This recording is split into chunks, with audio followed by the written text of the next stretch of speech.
Assalamualaikum warahmatullahi wabarakatuh. Nama saya Ahmad Maulana, NPM 21110020928 dari program studi Teknik Mesin. Di sini saya akan menjelaskan tentang tugas akhir akidah dari Dr. Ahmad Alim. Pertemuan 1. Tuhan kita mengatur alam jagat raya yang memberikan nafas pada diri kita, sudah semestinya kita bersyukur. Terima kasih kita kepada Allah Subhanahu wa taala disebut dengan tauhid uluhiyah. Dengan cara kita menyembahnya kepada Allah Subhanahu wa taala, jangan menduakan Allah, karena Allah satu-satunya zat yang Maha Esa. Orang musyrik itu yang keluar dari Islam. Oleh karena itu, kita sebagai orang mukmin menjaga keyakinan bahwa Allah Subhanahu wa taala lah satu-satunya zat yang memiliki sifat-sifat mulia, sifat-sifat yang agung yang telah mengatur kehidupan kita dan juga mengatur jagat raya ini.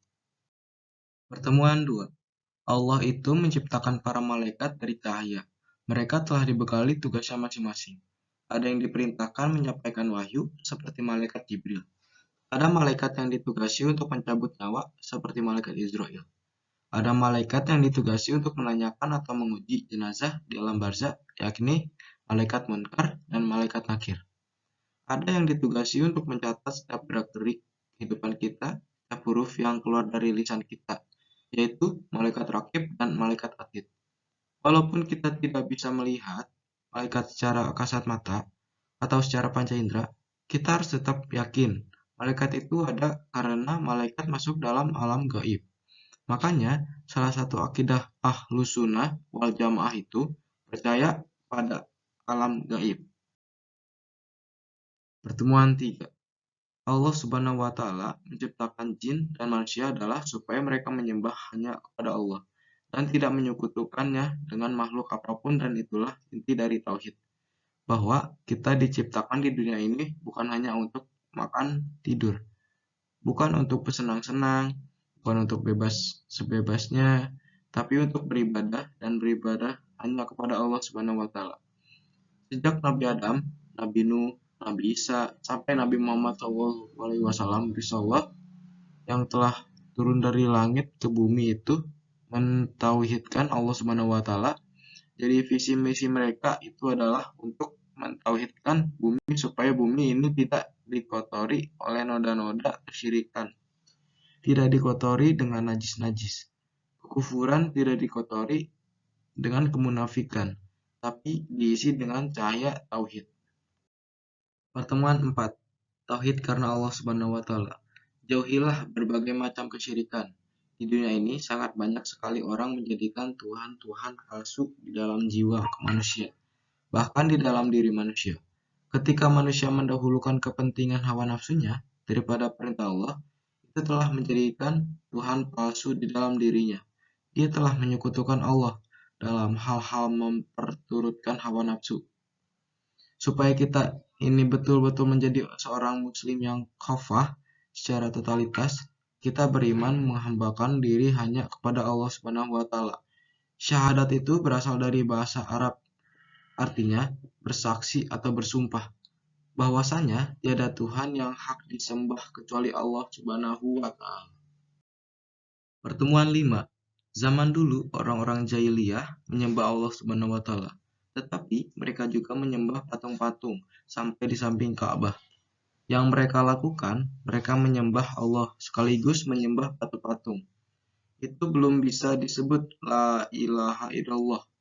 Islam sebagai agama wahyu karena memiliki kitab suci dari Allah Subhanahu wa taala, prinsip kita lakum dinukum waliyadin. Kita tidak perlu mencampur adukan agama Islam dengan agama-agama lain yang berdasarkan hanya budaya semata. Agama kalian adalah agama kalian, agamaku adalah agamaku. Pertemuan 6. Beribadah itu hanya untuk Allah Subhanahu wa taala. Wa ma yahya wa mamati lillahi rabbil alamin. Jadi, salat hanya untuk Allah. Jangan karena manusia hidup, kita juga karena Allah, mati juga untuk Allah. Semua itu tidak bisa dilepas dari kehendak Allahnya. Allah Subhanahu wa taala, jangan sampai kita menduakan Allah. Di dalam kehidupan, kita karena akan dosa. Pertemuan 7. Ketika seseorang menyekutukan Allah Subhanahu wa taala, itu disebut dengan syirik. Ini termasuk dosa besar. Janganlah kalian menjadikan tuhan-tuhan palsu dari selain Allah Subhanahu wa taala.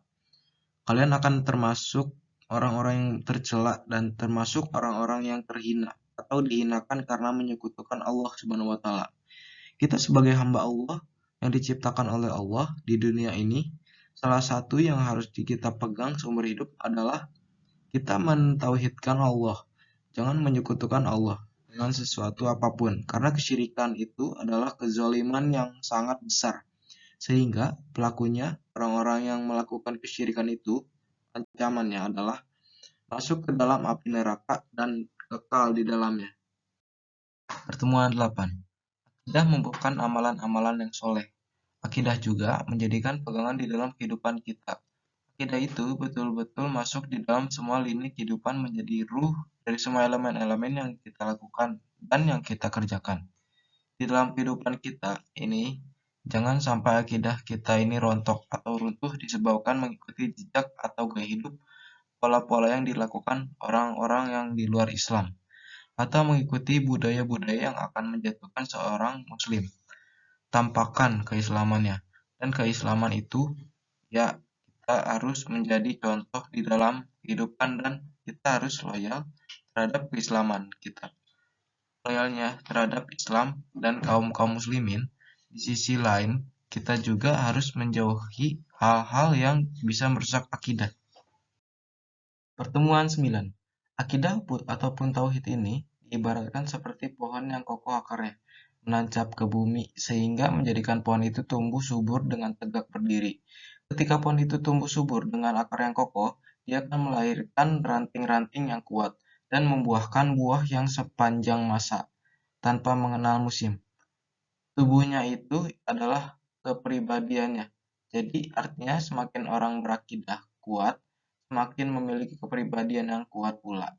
Makin kokoh akidahnya, maka seseorang akan semakin memiliki integritas yang tinggi. Sehingga orang yang berakidah ini akan menjadi sosok muslim yang punya kepribadian yang mulia. Pertemuan 10. Rasulullah Shallallahu alaihi wasallam bersabda, "At-tarbu asyabi." Artinya, jangan kalian mencela sahabatku. Jadi kita tidak boleh mengejek sahabat Nabi. Misalkan mengkafirkan sahabat Abu Bakar, Umar, Utsman, atau sahabat-sahabat yang lainnya. Sahabat Ali, dan seterusnya. Demikian juga separuhnya saja kita tidak bisa raih pahala sahabat Nabi. Kalau ada orang-orang yang mencela sahabat Nabi, maka akidahnya batal. Nabi Shallallahu alaihi wasallam bersabda, "Tidaklah masuk neraka seorang pun yang telah berbuat baik kepada Nabi, maka mereka tidak akan masuk neraka." Allah Subhanahu wa taala menegaskan bahwa sikap ahli sunnah wal jamaah terhadap para sahabat adalah mencintai para sahabat. Kalau orang yang menghina sahabat Nabi, berarti dia murtad, Syiah, menganut ajaran palsu. Kemudian dijadikan acuan bagi mereka, dan yang dilakukan orang Syiah ini mencela sahabat Nabi, sehingga Syiah ini tidak mau menerima riwayat Nabi dari para sahabat Nabi. Pertemuan 11. Sebagai seorang mukmin harus menunjukkan syiah keimanan sehingga orang melihat Islam itu indah. Prinsip yang diajarkan oleh Nabi di dalam berinteraksi dengan masyarakat, jangan menggunakan keras kepala atau keras hati.